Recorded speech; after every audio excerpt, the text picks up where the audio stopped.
Assalamualaikum warahmatullahi wabarakatuh. Alhamdulillahi rabbil alamin.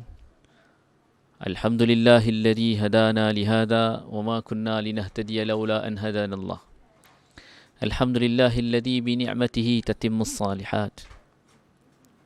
Alhamdulillahi wahdah wassalatu wassalamu ala man la nabiyya ba'dah, amma ba'd. Penonton, sidang penonton, pendengar yang dirahmati Allah SWT sekalian, syukur pada Allah pada hari ini insya-Allah kita akan teruskan lagi program Iqra satu hari satu helai bacaan Al-Quran, iaitu program Iqra ini, yang mana kita telah berada di Suratul Nisa. Kita berada di Suratul Nisa dan di permulaan juzuk yang ke-6, iaitu pada muka surat 102. Pada muka surat 102. Dan hari ini insya-Allah kita akan bacakan pada muka surat 102 dan 103. Sebelum kita mulakan bacaan, suka untuk kita ingatkan bahawa sangat-sangat baik jika sekiranya kita dapat ajarkan kepada anak-anak perempuan kita, terutamanya, tentang surah An-Nisa ini. Kita ajar dari segi macam mana cara ini baca, dan dalam masa yang sama kita ajar bagaimana memahami ayat-ayat Al-Quran dalam surah An-Nisa. Kerana di sana ataupun di dalam surah ini banyak pesanan-pesanan, perkara-perkara, perintah-perintah, larangan-larangan yang lebih berfokuskan kepada wanita. Begitu juga selain daripada surah An-Nisa ini, kita boleh ajarkan Suratul Nur, surah An-Nur. Juga di dalamnya syarat dengan perkara-perkara yang melibatkan wanita. Dan surah yang ketiganya adalah surah Al-Ahzab. Walaupun nama surah itu menggambarkan kepada perang Ahzab, tetapi sebahagian daripada surah itu ada mengisahkan tentang peraturan-peraturan ataupun berkenaan dengan wanita. Jadi, kita sebagai satu orang lelaki ataupun satu orang ketua keluarga, adalah sangat baik untuk kita ajarkan kepada isteri kita, kepada anak-anak perempuan kita, dan juga kepada semua orang secara umumnya berkenaan dengan 3 surah ini. Pertama, Suratul Nisa. Yang kedua, Suratul Nur, surah An-Nur. Dan yang ketiganya, surah Al-Ahzab. Jadi 3 surah ini, di dalam surah ini banyak menyentuh berkenaan dengan wanita, dan sayugianya kita sebagai lelaki kena faham dan kena tahu, dan apatah lagi tugas tanggungjawab kita untuk mengajarkan Al-Quran ini kepada isteri dan anak-anak kita. Jadi di dalamnya terdapat nasihat-nasihat dan panduan-panduan berkenaan dengan kehidupan ataupun peraturan sebagai seorang wanita dalam Al-Quran, yang itu dalam surah An-Nisa, An-Nur dan Al-Ahzab. Jadi insya-Allah hari ini kita akan teruskan bacaan kita pada muka surat 102, yang mana bermula dengan juzuk yang ke-6. Jadi permulaan juzuk ke-6, bermakna kita telah baca 1/5 dah. Kita telah baca ataupun bersiaran untuk program Iqra satu helai satu hari ini untuk 1/5 daripada Al-Quran. Kerana hari ini kita akan masuk juzuk yang ke-6. Bermula ayat 148. Al-Fatihah. A'udzu billahi minasy syaithanir rajim. Bismillahirrahmanirrahim. Alhamdulillahi rabbil alamin. الرحمن الرحيم مالك يوم الدين إياك نعبد وإياك نستعين اهدنا الصراط المستقيم صراط الذين أنعمت عليهم غير المغضوب عليهم ولا الضالين.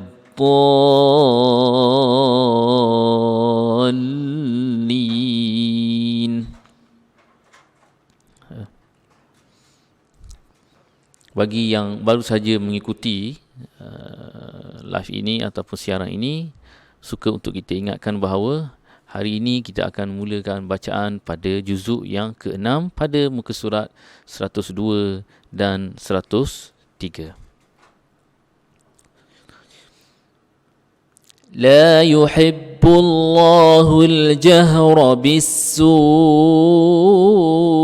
من القول إلا من ظلم وكان الله سميعا عليما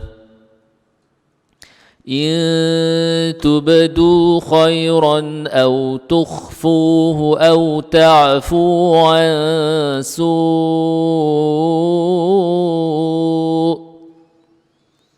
فإن الله كان عفوا قديرا إن الذين يكفرون بالله ورسله ويريدون أن يفرقوا بين الله ورسله ويقولون نؤمن ببعض ونكفر ببعض ويريدون أن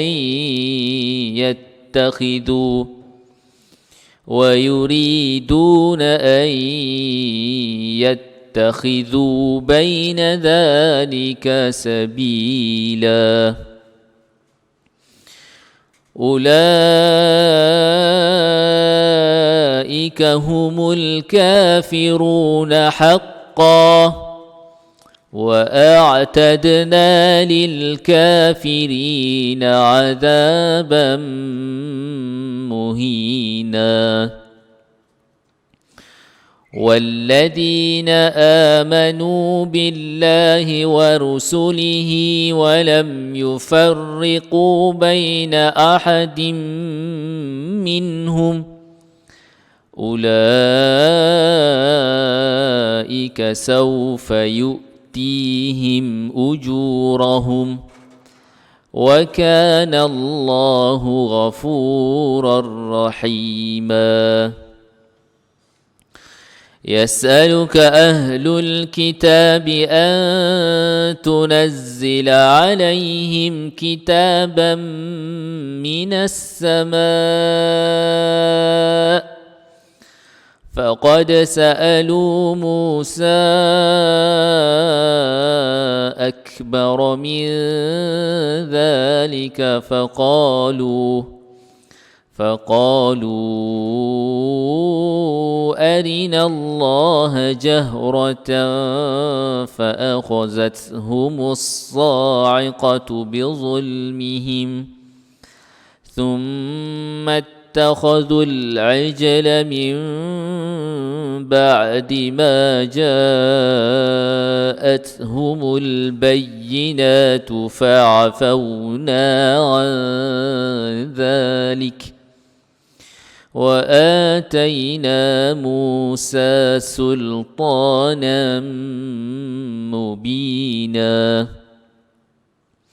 ورفعنا فوقهم الطور بميثاقهم وقلنا لهم ادخلوا الباب سجدا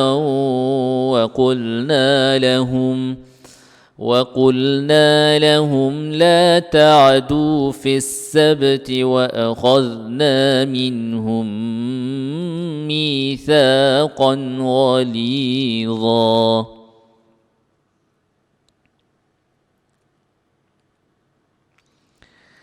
Dalam ayat terakhir dalam muka surat ini 154 ada satu kalimah yang Allah SWT beritahu la ta'du fis sabt, yang terjemahannya janganlah kamu melanggar peraturan mengenai hari Sabat, iaitu hari Sabtu. Jadi hari Sabat ialah hari Sabtu, yang mana hari Sabtu ini hari yang khusus untuk beribadah bagi orang-orang Yahudi. Sebab itu kita pernah dengar kisah tentang Bani Israel yang mana mereka dilarang untuk bekerja, yang mana pada tempat ataupun pada kisah itu merujuk kepada orang Yahudi yang berada di berdekatan dengan pantai, dan sememangnya komuniti ataupun masyarakat yang berada di tepi-tepi pantai, di pinggiran pantai ni, mereka punya keperluan mereka ataupun kerja buat mereka adalah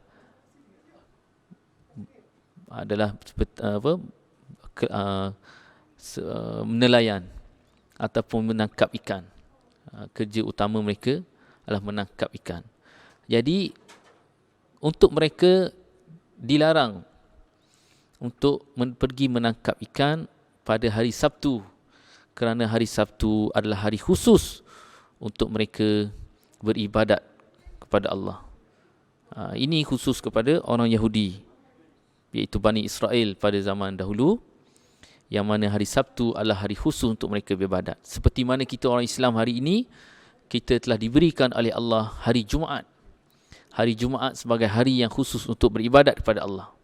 Akan tetapi, kita diberi keistimewaan kerana khusus ataupun kewajipan itu hanya pada waktu di mana bermulanya azan pertama sehinggalah bermulanya azan kedua, sehinggalah kepada selepas solat.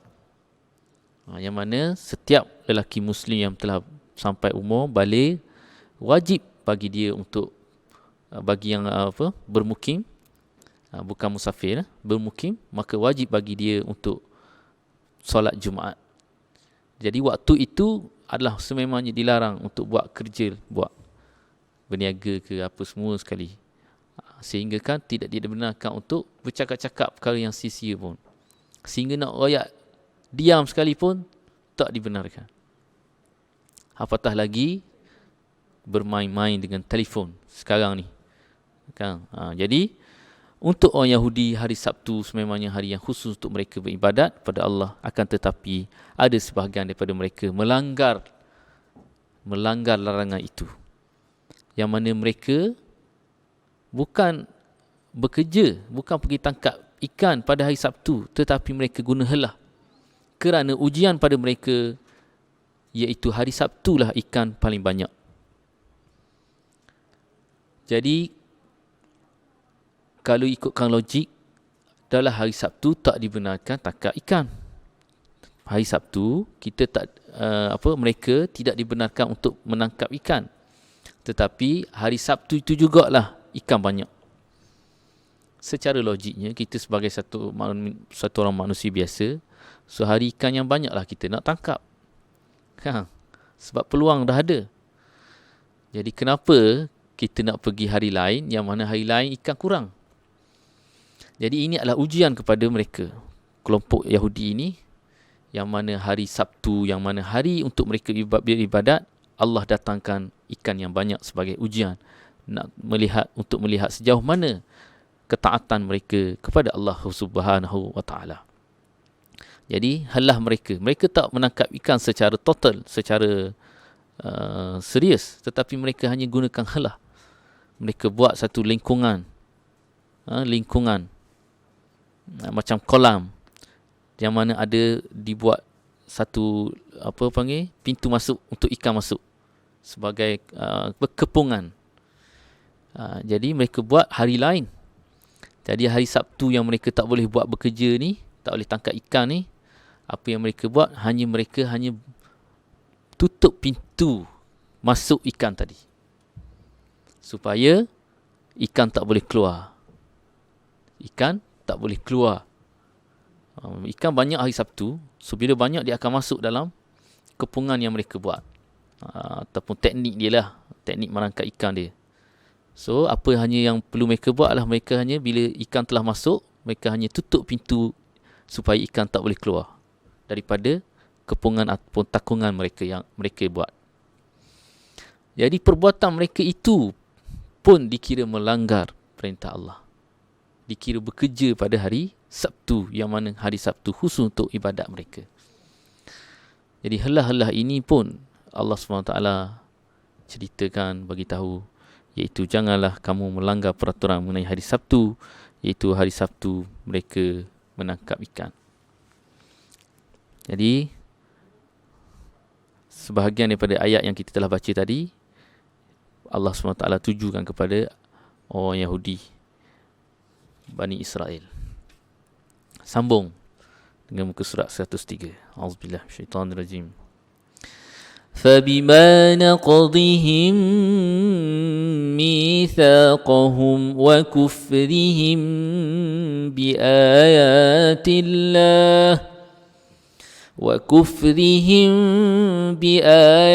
الله وقتلهم الأنبياء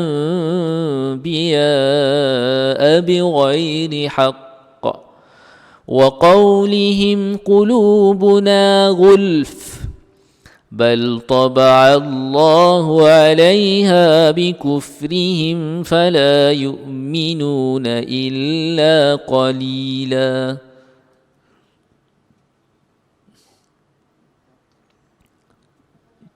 Kesinambungan kepada ayat sebelum atau buku sebelum yang kita baca ni, maka saya tidak kena baca terjemahan ayat ini. Maka kami hukum mereka. Atas sebab apa? Tindakan-tindakan itu melaknat mereka. Mereka disambar peti, menukarkan mereka menjadi kera dan sebagainya. Jadi orang Yahudi terdahulu, mereka telah banyak dikenakan azab. Jadi kera, jadi babi, khinzir, jadi tak boleh tangkap ikan dan sebagainya ni. Jadi maka kami hukum mereka. Antara hukumannya disambar peti tadi, mereka dilaknat kerana mereka melanggar perjanjian itu. Sebab tadi kita ada baca ayat mitsaqan ghalidha. Perjanjian yang kukuh dah Allah telah ambil dengan mereka, tapi mereka langgar. Mereka langgar perjanjian itu, dan kerana kekafiran mereka terhadap keterangan-keterangan Allah, ayat-ayat Allah yang Allah Ta'ala telah wahyukan pada Nabi mereka. Serta ini antara jenayah yang telah mereka buat. Selain daripada jenayah ilmiah, mereka seleweng kitab-kitab, mereka juga jenayah dari segi ni. Serta mereka telah membunuh nabi-nabi tanpa hak. Jadi di mana kita sedia maklum, nabi-nabi sebahagiannya ramai daripada keturunan Bani Israel. Macam Nabi Yahya, ayah dia Nabi Zakaria. Bukan ada macam berketurunan gitu. Jadi banyak nabi-nabi datang daripada Bani Israel. Nabi Musa dengan Nabi Harun, saudara, sepupu. Jadi sebahagian nabi-nabi ini dibunuh tanpa hak. Dan kerana mereka juga mengatakan hati kami tertutup. Mereka sendiri yang kata, qulubuna gulf. Sebenarnya Allah telah kunci hati mereka kerana kekafirannya. Kerana itu hanya sebahagian kecil daripada mereka yang beriman. Jadi sikit sangat daripada golongan mereka ini yang beriman. Jadi satu lagi sambungan dia, dan kami juga hukum mereka kerana kekafiran mereka terhadap Isa. Kekafiran mereka terhadap Isa. Mereka adalah ada buat cubaan bunuh kepada Nabi Isa satu. Kemudian mereka seleweng fakta. Mereka kata Nabi Isa ni lah, dia angkat salibkan diri, korbankan diri untuk pengikut-pengikut dia. Lepas tu diangkat Nabi Isa sampai tahap ada sifat-sifat ketuhanan. Ada pun di sebahagian lagi daripada kalangan mereka mengangkat Nabi Isa sebagai Tuhan pun. Anak Allah, anak Tuhan. ibu Tuhan dan sebagainya. Dan tuduhan mereka yang sangat keji terhadap Maryam. Dan kalau bagi kepada Yahudi pula, mereka mengeji, mereka tuduh Maryam alaihissalam ini sebagai satu orang perempuan yang keji, kerana melahirkan bayi tanpa melalui proses perkahwinan. Sedangkan wahyu-wahyu Allah terang menyatakan bahawa Allah yang buat dengan kudrat dia, seperti mana Allah telah buat pada semua perkara, dan dia maha berhak, maha kuasa atas perkara apa-apa sekalipun untuk dia perbuat. Kerana dia Allah, dia Tuhan.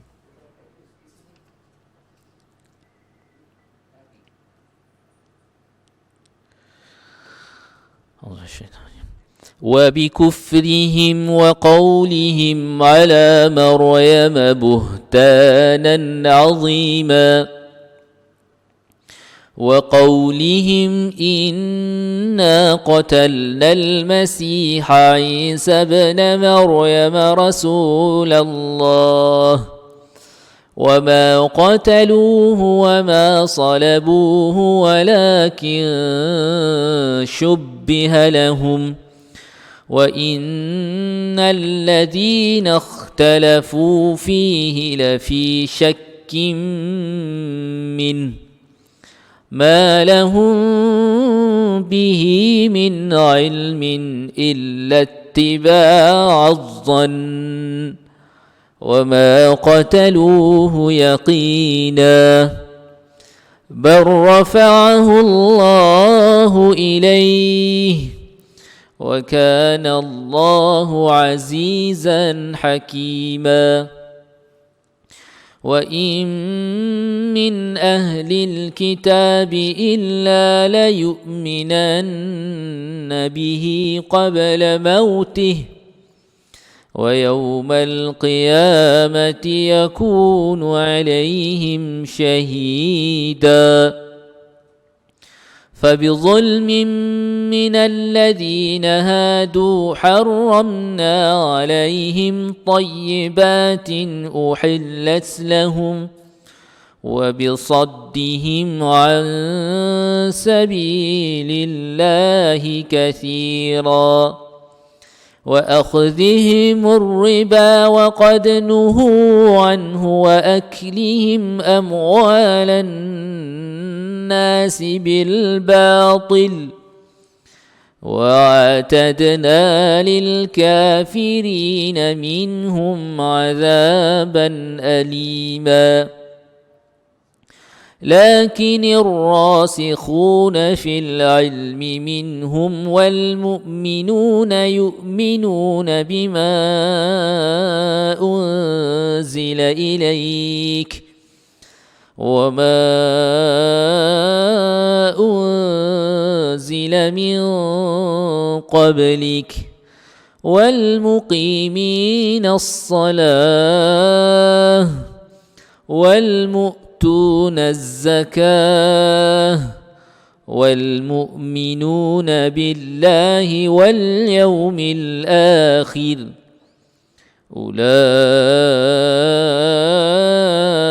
أولئك سنؤتيهم أجرا عظيما صدق الله العظيم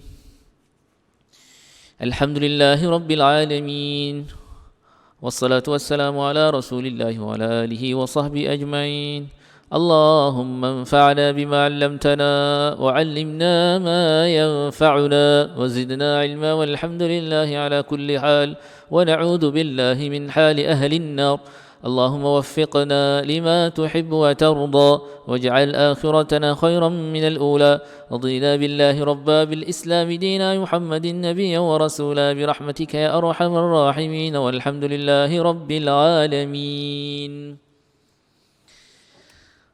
السلام عليكم ورحمة الله وبركاته.